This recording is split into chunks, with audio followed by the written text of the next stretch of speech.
Bismillahirrahmanirrahim. We were discussing the pathologies of liver.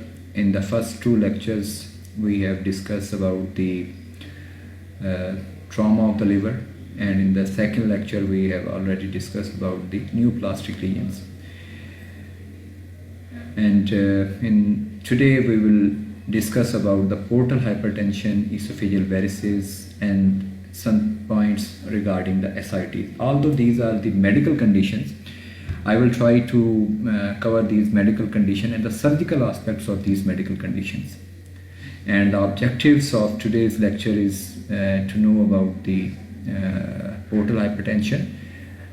Detailed and comprehensive discussion I think you may encounter in medicinal lectures, but the surgical aspect we will cover in today's lecture. Then we will discuss about the management of esophageal varices.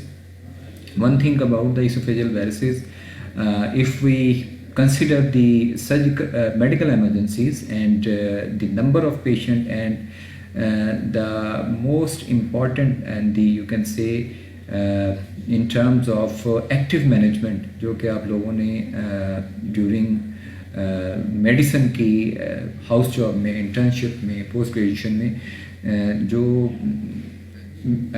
Practical point of view से आपने management करनी होती है, जो critical patient होते हैं, और that makes your reflexes, these are the management of portal hypertension and its complications. And the esophageal varices are the you can say on top priorities regarding the complications of the portal hypertension, and its management is very important. We will discuss about the few things about the you can say risk factor, causative factors, and then we will switch over to the management, and especially the surgical management of these esophageal varices.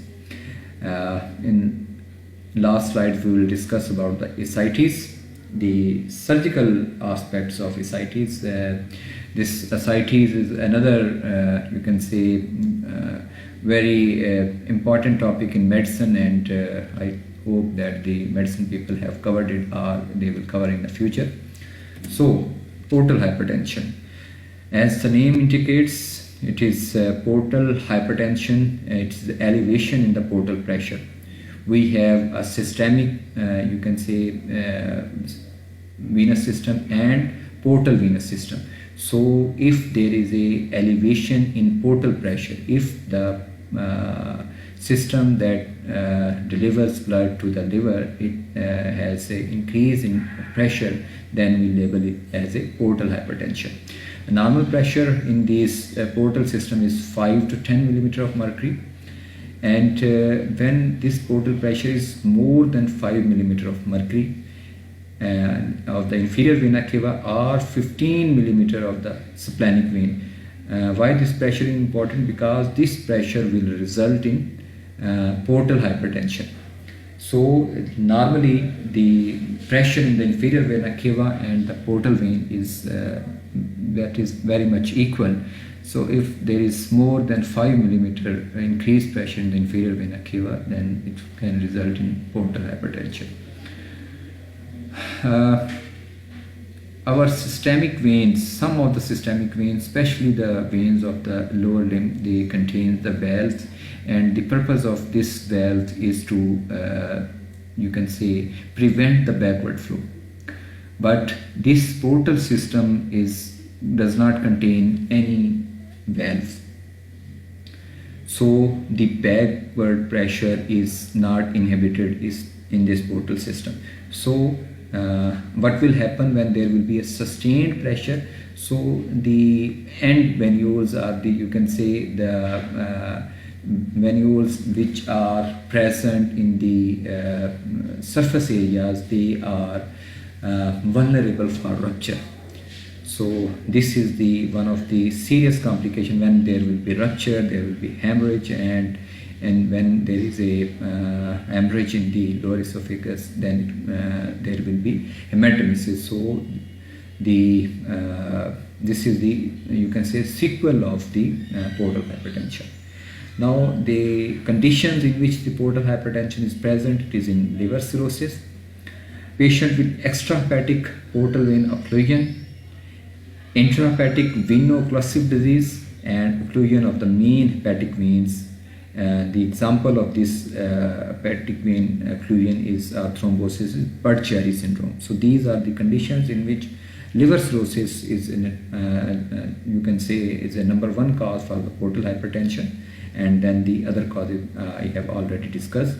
So there are so many conditions in which the ultimate fate is liver cirrhosis, and we know that viral illnesses, hepatitis B, C, and then there are other conditions in which cirrhosis occur, like the primary biliary cirrhosis.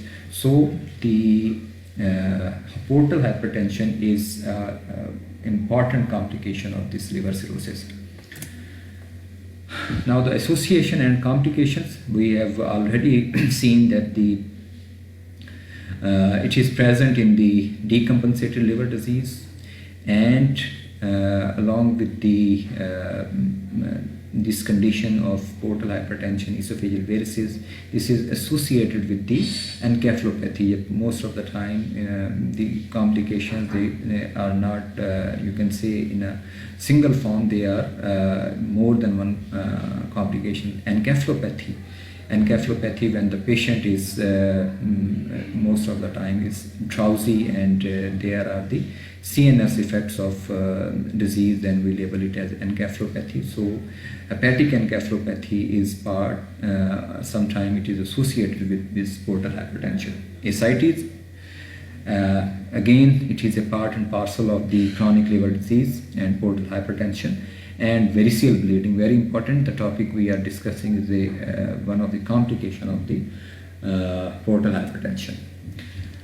Now we move towards the management of the bleeding varices. So the important complication of this portal hypertension is a bleeding of the venules, vessels, veins. So and this bleeding is, we label it esophageal varices or the bleeding varices.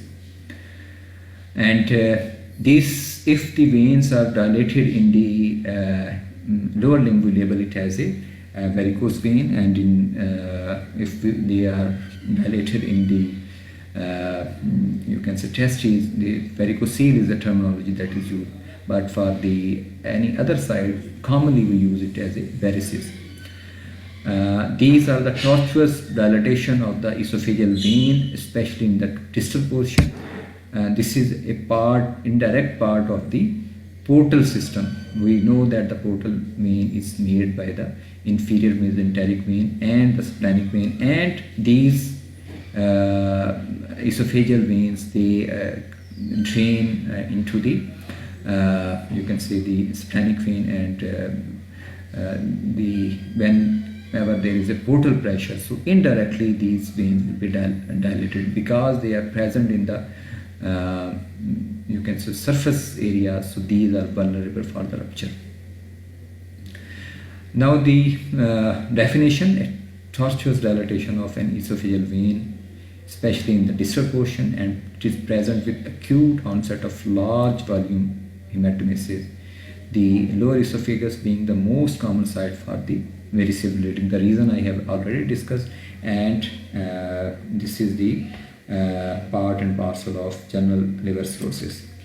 Now you can see in this slide the incidence of variceal bleeding according to the pressure. So if we know that if the pressure in the you can say in these veins, it is less than 13 millimeter of mercury, then you can see that this there is no chance. If with the increasing pressure, you can appreciate that when the pressure is more than 16 millimeter of mercury, then the chances is 72%, and it is 50% in if the pressure is between 15 to 16. So increase in pressure, the chances of this rupture and the bleeding is more.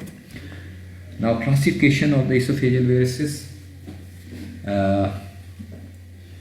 American Association for the Liver Diseases, they have classified according to the endoscopic findings. So there is 4 grades. Grade 0 to F naught, mainly this is done in the patients who have already liver disease or chronic liver disease. If they have no evidence of esophageal, you can say they are not detectable.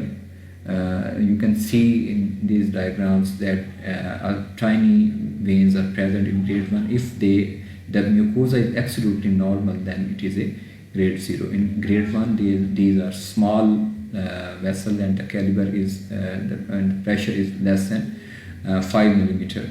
Okay, and now these are the straight, you can say, esophageal veins. If they are tortuous and slightly enlarged, then this in the grade 2, these are grade 2, and they occupy less than 1/3 of the esophageal lumen. You can appreciate that this is the esophageal lumen, and due to tortuosity and dilatation, they are occupying that 1/3. In grade 3, these are coil shape, and they are occupying, here you can appreciate, this is the normal lumen, a somewhat normal lumen, and then this is again the lumen is narrowed, and this is the more than 1/3 if occupying, then it is a grade 3. So chances of rupture in this grade 3 is maximum. Now the management of the bleeding esophageal varices, they need ICU management or intensive therapy unit. They need treatment in the areas where the maximum care and support team is present. So intensive treatment unit or intensive therapy unit or ICU is the recommended, you can say, for especially the grade 2 and grade 3 esophageal varices. Most of the time ये patient हमारे पास जब present करते हैं esophageal bleeding esophageal varices के साथ, they present in emergency, and initially we have to resuscitate. अब resuscitation के लिए the first principle is we need venous access. Normally we use 2 large bore IV cannulas. Large bore से मुराद ये है कि हमारा उसमें आइडियली इट इज़ 14 गेज का जो हमारा कैनुला होते हैं, लेकिन इससे जो कम जो है 16 मिनिमम होना चाहिए. In very you can say the patient is not is hemodynamically stable than 18 gauge. Normally it should be recommended that, and it is recommended that 16 gauge जो हमारे कैनुलाज हैं, तो 2 IV लाइन्स हमने मिनिमम लेनी है. जितने ब्रैनुलाज, इनके साइजेस ये रिवर्स साइड में, जैसे कि सबसे जो छोटा साइज़ है ब्रैनुला का, दैट इज़ 24 पे 22 बच्चों में यूज़ करते हैं, एंड देन अडल्ट साइज़ जो है वो 20 से स्टार्ट होते हैं, 20, 18, 16 एंड 14 जो है वो बहुत कम जगहों पे अवेलेबल है. So normally जो IV line हमने लेनी है, that is with the help of minimum it should be 16 gauge. And now एक तो हमने IV line, फिर उसके बाद हमने जो fluid resuscitate करना है, and the normal recommendation for fluid is use of the colloid. Why colloid? Because the patient, we have to patients are in a hypovolemic shock. We have to reverse that hypovolemia, and we have to you can say compensate for the ongoing losses. Adequate blood is obtained. You will ask the patient's attendant to arrange for the blood. So minimum 10 units. Why 10 units? Because the patient that presents in the emergency department, they have a massive loss, and it is not you can say a mild form of the hematemesis. Esophageal varices में याद रखना है कि most of the time it is massive. Patient is encephalopathy, and only way to reverse that situation is to you replace the loss of the blood. Along with the resuscitation, we have to know the exact status of the patient, and that can be done with the liver function test. Then the coagulation profile, it will reveal any underlying coagulopathy. So these are resuscitation. You can see that venous access, fluid resuscitation, and then the blood replacement, and the pathology underlying liver disease. These go side by side. So as we know that the blood loss, it is replaced with colloids, and whenever the blood is available, then we have to give the blood transfusions. And hypervolemia should be avoided in these patients because it will increase the chances of free bleed. So vitamin K. So while resuscitating, we have to see the normal physiology of the liver, and we have to correct insert the pathologies that were going in this patient. And coagulation, for the correction of the coagulopathy, we need fresh frozen plasma. So the normal physiology, we have to see that what are the normal function, and we will prevent these abnormalities.